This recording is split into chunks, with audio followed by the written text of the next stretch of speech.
Біз қазақ үшін не маңызды сұрақ қазір? Ең крутой сұрақ Шыңғыс хан қазақ па, қазақ емес пе деген сұрақ. Мен жалпы осы әңгіменің өзі маған түсініксіз да. Шыңғыс хан 1 минут қазақ екен деп есептейік. Ал одан не өзгереді сонда?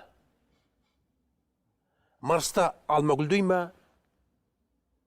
Юпитерде жел тұра ма? Екі жердегі 5 бола ма?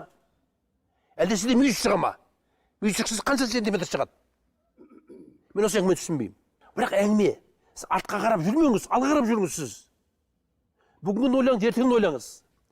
Біз мәңгілік ел деп айтамыз мысалы да? Мәңгілік ел деген қанша жыл? 1 жыл ма? 10 жыл ма? 11 жыл ма? Қанша? Қалай біз өлін өлшейміз? Менің ойымша, егер соны білеміз десеңіз, сіз бүгінгінің ертеңін тілгімі шұғылданыңыз.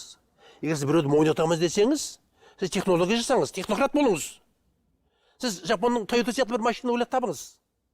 Таба алмасаңыз, соның інісін ойлап табыңыз. Bir motosiklet ойлап табыңыз. Bir велосипед ойлап табыңыз. Оны ойлап таба алмасаңыз, бір дөңгелек ойлап табыңыз. Оны ойлап таппасаңыз, бір ниппель ойлап табыңыз. Насос ойлап табыңыз, насосын. Сонда ғана сізді құрметтейді. Бұлай, ей қойшы, болтын дейді де қоя салады.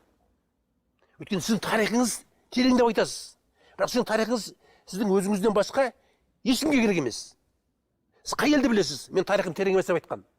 Сіз қай елді білесіз? Менің тілім бай емес деп айтқан. Содан тілім бай, тарихым терең деген бір бос сөз.